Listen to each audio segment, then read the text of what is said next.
Et bonjour à tous, bienvenue dans cette petite vidéo d'essai de la Festool 6 sauteuse PS300. Donc pour petite transparence, c'est un produit que j'ai acheté en promo à 241,10 € sur le site ManoMano, qui est actuellement à 364 €. Et on peut constater que sur le site Festool, elle est aussi à 368,40 €. Alors, un petit déballage.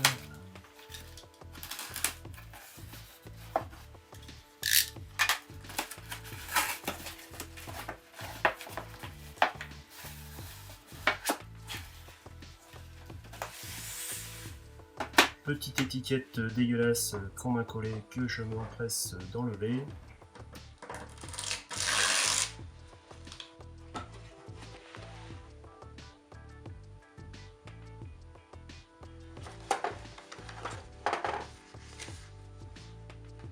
À l'intérieur on a la notice, le câble d'alimentation,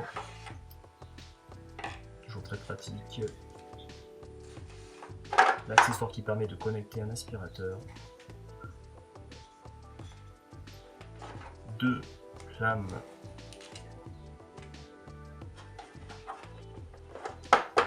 le pare-éclat qu'on va essayer plus tard, et la machine magnifique. Première sensation, je pensais qu'elle était plus imposante, et en fait elle est assez compacte. Au niveau du poids, c'est pareil, c'est complètement raisonnable.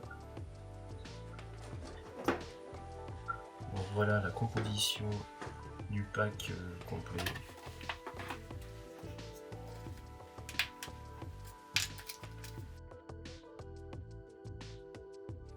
Cela se compose de la scie sauteuse, le câble plug-it, toujours très pratique, je ne connais pas la longueur, mais je pense qu'il fait 3 mètres.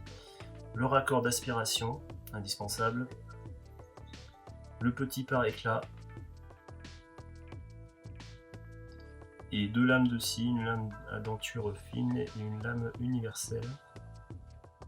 Donc la présentation de la machine, un bouton on-off pour la mise en service. Réglage de la course pendulaire. Bois dur, bois tendre, panneau particules, panneau de fibre bois de 1 à 3, panneau latté contreplaqué matière plastique 1, 2, céramique 0, aluminium et tonneau ferro 0 à 2 et acier 0 à 1.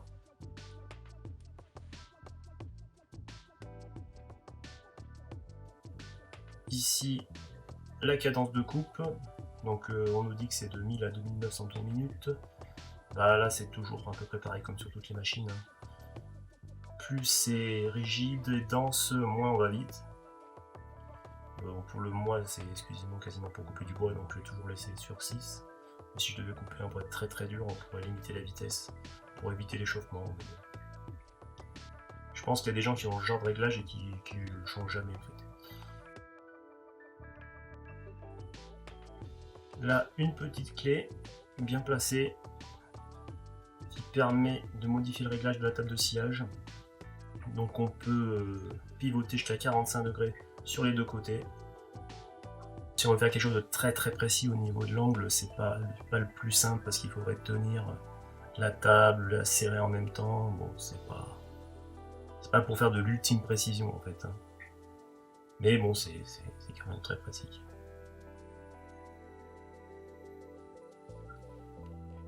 On range la petite clé.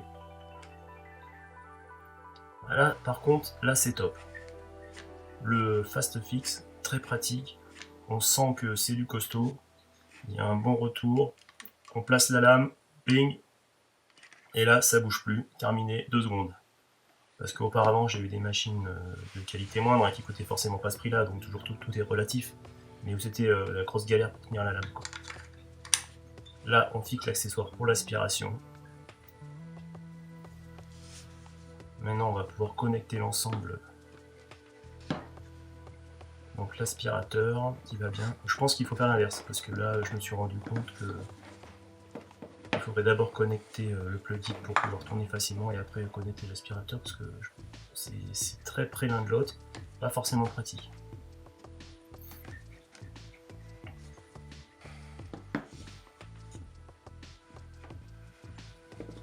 Voilà, on est parti en test.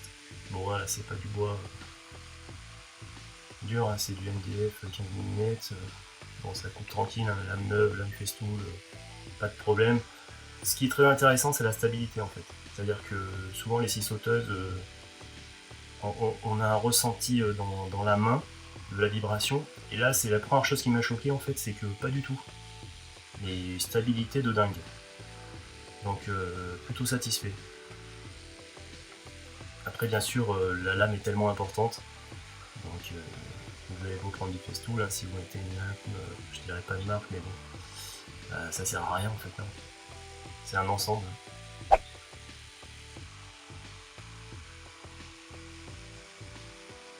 On voit que ça coupe très bien, c'est précis,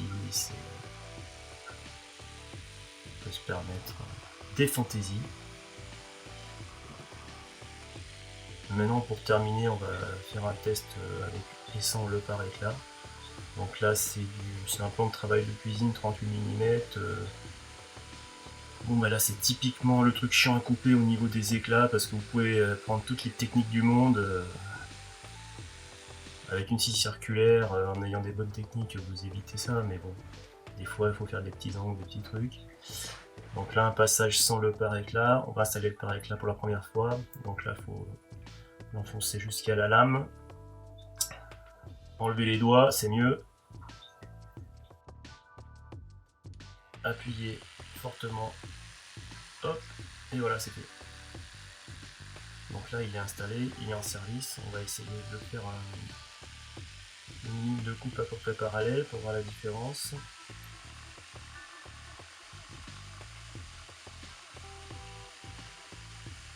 Voilà, donc là on voit aussi le système d'aspiration efficace, hein, parce que il n'y a rien, hein. Il y a 2-3 poussières qui tournent autour.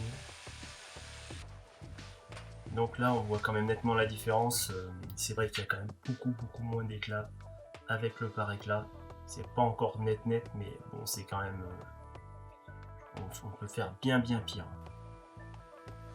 Et voilà, c'est terminé pour cette petite vidéo, merci de l'avoir regardé, à bientôt